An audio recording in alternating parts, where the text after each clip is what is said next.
Hi, and welcome to Morning Coffee with Fazan Academy. I'm Deanna, and today I want to talk to you about one of the most famous monarchs to ever reign, and that is Henry VIII.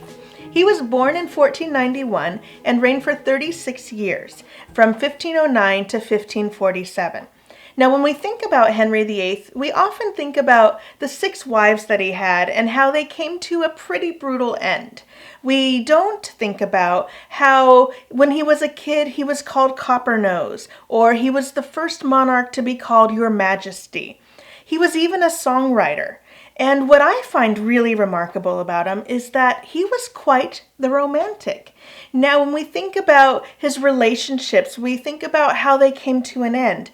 But recently, I came across some archives of his letters, and these are held at the Vatican, and it's believed that they were smuggled out. Anne Boleyn gave them to someone, and they ended up in the Vatican. Now, the Vatican has been digitizing a lot of their collection, and so you now have these letters from Henry VIII to Anne Boleyn in the 1520s when he was courting her before they were married. They were married in 1533, and she had her first child later that year.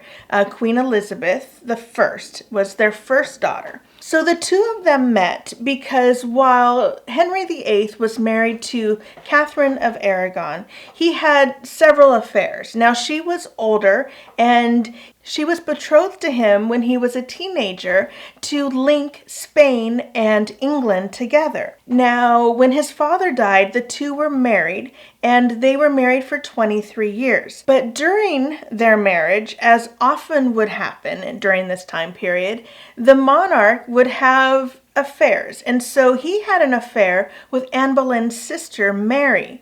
And Anne Boleyn came to visit, and he was immediately struck with her. She had decided she didn't want to be a mistress, and so she moved away from the court, and Henry VIII and her exchanged letters for several years. Now, we have 17 of the letters that have been preserved. We don't have her responses to him, but we do have his letters to her. So let me tell you some of the things that he writes about. He signs them with this romantic message that says, "Written by the hand of him who would willingly remain yours."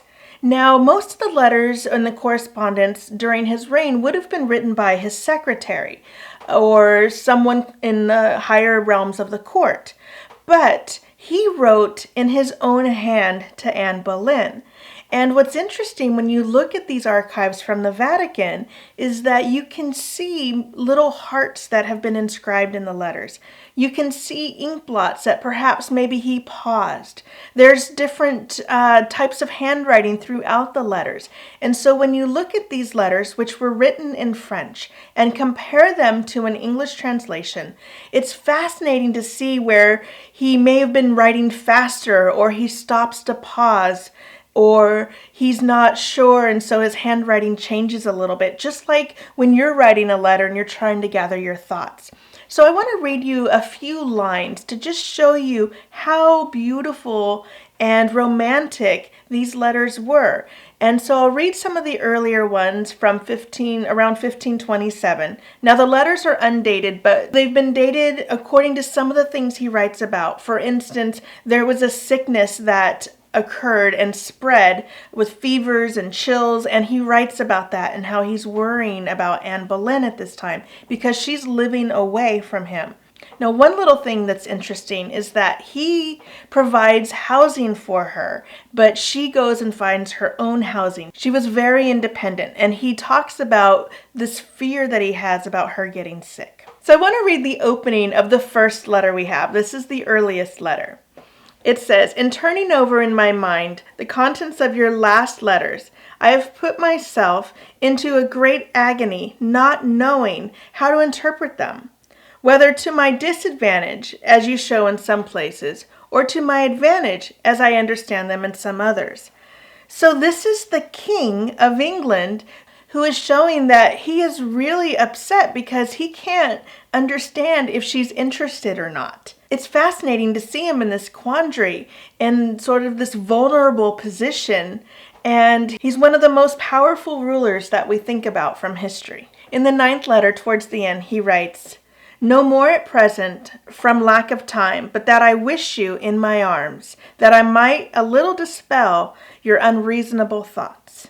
So once again, he wants to comfort her and he wants to reassure her because obviously she's showing some trepidation in their relationship. And then by the 16th letter, we see that she is opened up. Now this is September of 1528 is about the time it's been dated.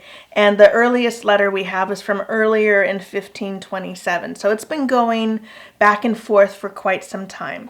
And he writes this, "No more to you at this present, mine own darling, for lack of time, but that I would you were in mine own arms, or I in yours, for I think it long since I kissed you." And so this is the side of Henry VIII that we don't know. And these are the rich resources that we can get from reading the documents, the original sources, what we call primary sources. This is what we focus on at the Pizan Academy. We let students read these documents. And for one, this humanizes Henry VIII for me. This shows that he's just a guy in love with Anne Boleyn. Now, it doesn't work out so well for her in the end, but this start of their relationship is just beautiful, and he's courting her. He's trying to reassure her.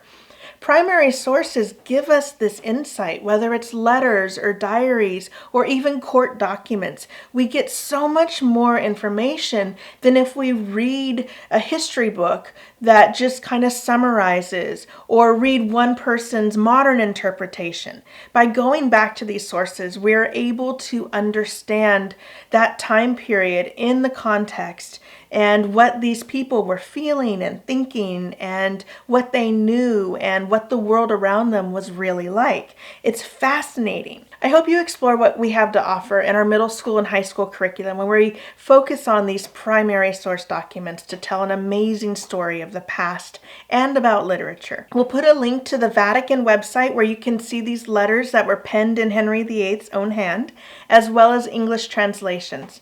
If you're enjoying our videos, please share them with your friends and family.